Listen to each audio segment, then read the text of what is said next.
Salve, salve, torcida tricolor! Estamos de volta aqui no canal RMV Tricolor.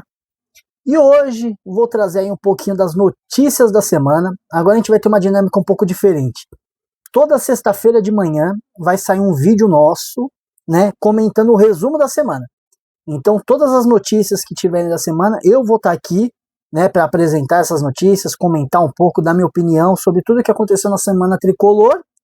E se tiver tido algum jogo, né, comentar um pouco sobre o jogo e tudo mais.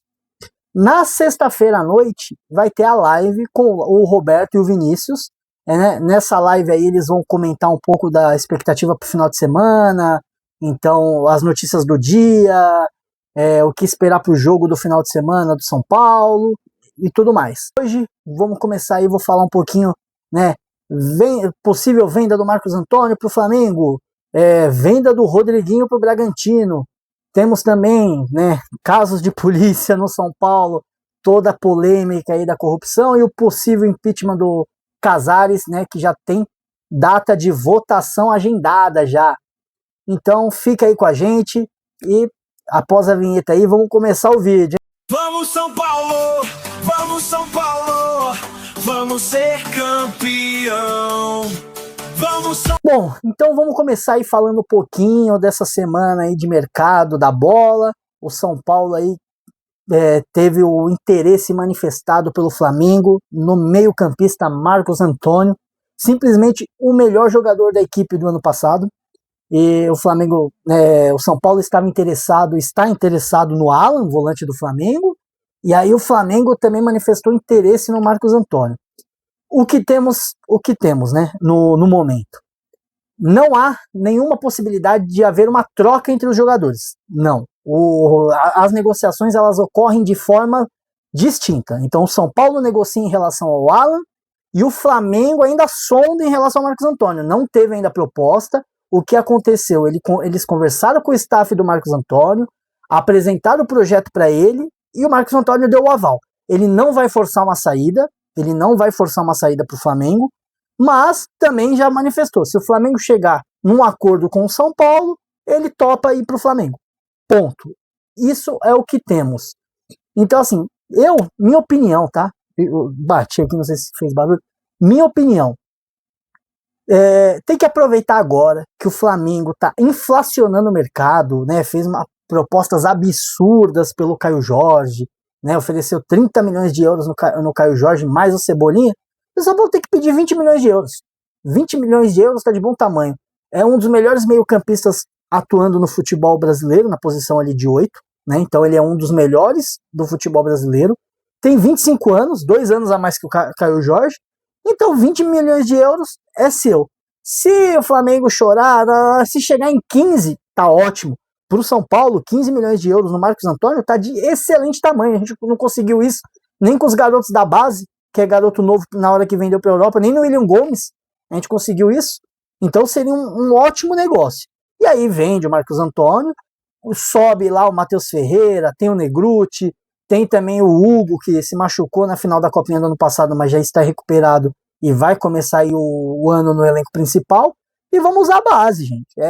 Essa é a realidade do São Paulo Futebol Clube. É Cotia que vai resolver os problemas do São Paulo. Não tem outro. É reduzir custo. É mão de obra barata e de qualidade, porque os garotos têm qualidade. Então tem que pôr para jogar. A gente fica nessa. Mas é garoto. Olha o William Gomes. Tá lá fazendo um gol atrás do outro. Matheus Alves arrebentando lá na Rússia, o Lucas Ferreira também lá no Shakhtar, o próprio Henrique também tendo boas apresentações. Gente, coloca a molecada que dá negócio. Então, minha opinião é essa. Se eu sou um São Paulo, se for uma proposta desse nível, 20 milhões, 15 milhões de euros, vendia, aproveitava aí o momento do mercado inflacionado e repunha com os jogadores da base. Ponto. A venda do Rodriguinho. Então agora a gente já muda o tópico para a venda do Rodriguinho. O São Paulo aí aparentemente acertou a venda com o RB Bragantino, né? Red Bull Bragantino, aqui a gente não tem problema de falar o nome do time. O Red Bull Bragantino fez uma proposta, aparentemente não foram revelados os valores, mas foram vazados. O que não se revela se vaza. E o valor é de 3 milhões de euros. Muito pouco, né, se considerar que o nosso antigo diretor de futebol, Carlos Belmonte, falou ano passado sobre renovar o contrato do Rodriguinho e vender aí por 150 milhões de reais. Mas vai sair por 18. Então, essa é a realidade de São Paulo, né? Negócios mal feitos e palavras não cumpridas. O que só tem é promessas e mais promessas e mais promessas. E aí o que resta saber, né? Qual vai ser a comissão do Douglas? Quanto que o Douglas vai pedir de comissão nessa transação? Que, como diz o Carlos Miguel Aidar, né, disse lá atrás, o Douglas vem aqui pedir comissão de tudo. Então a gente vai ter que aguardar aí e ver o que fim vai dar, né? Se vai ter alguma comissão aí para o nosso querido Douglas Schwarz. Bom, gente, já que toquei no nome desse indivíduo, o São Paulo aí cada vez mais em casos de polícia. Essa semana, né, a investigação aí vem puxando cada vez mais. A família toda do Casares está envolvida aí na investigação. Tem esquema de transferência de valores muito bem articuladas em contas da filha da esposa, ex-esposa do Júlio Casares, da empresa da filha. Então, assim, muita coisa aí, né, vem sendo apurado.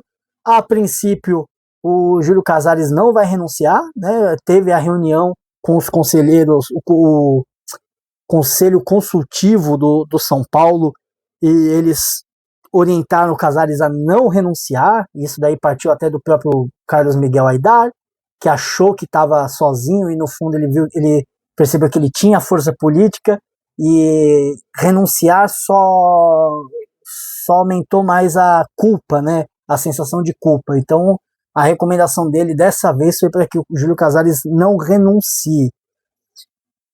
É triste, né? É triste ver esses caras lá, né, ver o que eles estão fazendo com São Paulo, o que eles fazem há anos, né?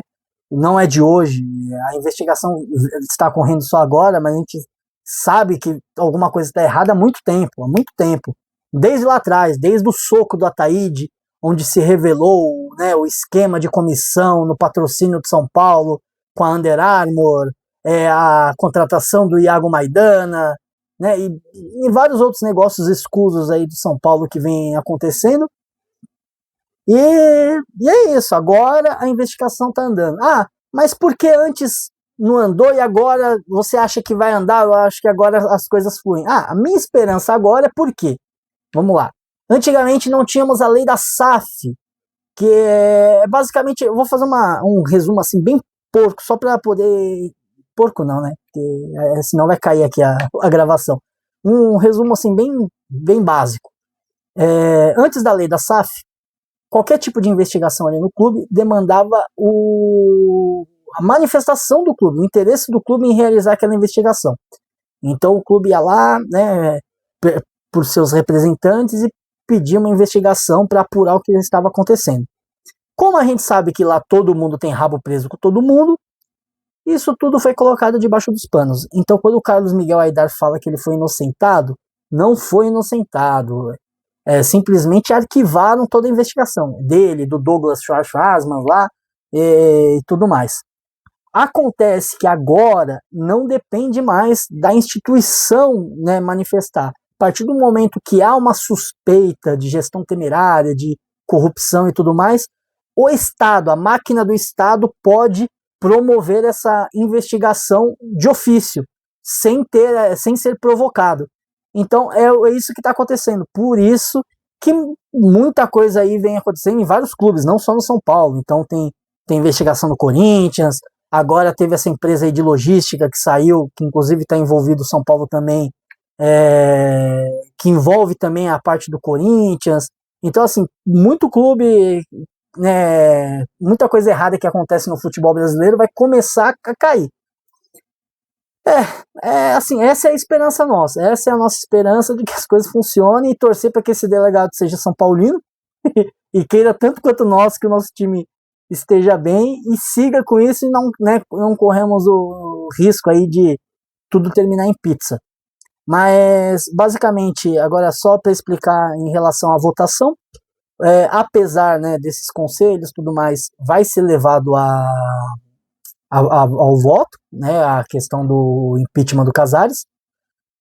A eleição está agendada para o dia 14, né, no dia 14, houve até uma convocação da torcida independente para que os torcedores compareçam para pressionar pelo impeachment do Casares.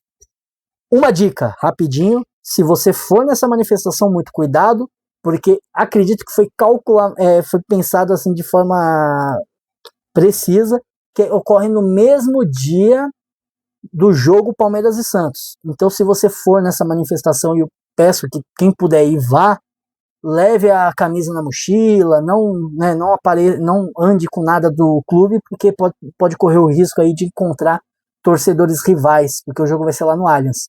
Então, compareçam, vamos comparecer, fazer muito barulho lá. Eu tô no interior, então vou trabalhar na quarta-feira, então não vou conseguir estar lá, mas vou acompanhar tudo aí e torcer muito para que esse impeachment seja aprovado.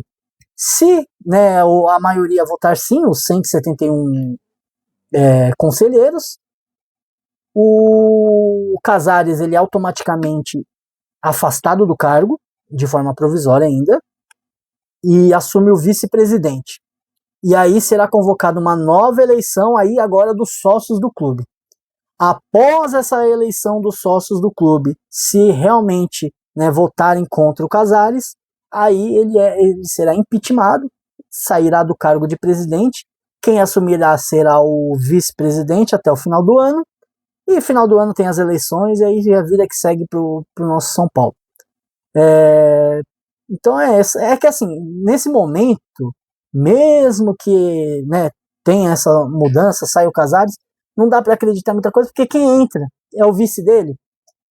E não tem oposição, né? A oposição mesmo do São Paulo é muito pequena, não tem representatividade nenhuma praticamente. Então, assim, é mais do mesmo. O que a gente tem que fazer é torcer para essa investigação começar a puxar muita coisa errada mesmo, tudo que tem de errado eles começarem a achar, porque aí os ratos abandonam o barco, entendeu? A partir do momento que aí o deles começa a entrar na reta, vai chegar até mim, eles já vão começar a pular fora, se afastar do clube, justamente para já não serem investigados e seguir a vida deles, a vida imunda deles. Então, é isso, galera. A gente tem que, né, torcer muito aí por essa investigação, para que apure mesmo todos os crimes cometidos por esses ratos lá dentro do clube, e que a gente possa ter aí um futuro promissor. Que para esse ano a expectativa aí é se manter na primeira divisão e se pintar aí uma Sul-Americana, Copa do Brasil, mas assim, muito difícil. Acho que, né, o ano é um ano de reconstrução institucional de São Paulo, né? Não é nem de elenco, nada disso, é uma reconstrução da instituição São Paulo Futebol Clube, para aí sim a gente começar a pensar numa reformulação no futebol. Primeiro a gente tem que salvar a instituição para depois pensar no futebol. Então é isso, acompanha aí acompanha aí a gente no canal. Como falei, toda sexta-feira de manhã vai ter um vídeo fazendo um resumo da semana, e à noite vai ter a live com o Roberto e o Vinícius comentando um pouco aí da expectativa dos jogos do final de semana do São Paulo. Mas então é isso, gente. Muito obrigado. Estamos aqui na torcida e vamos São Paulo!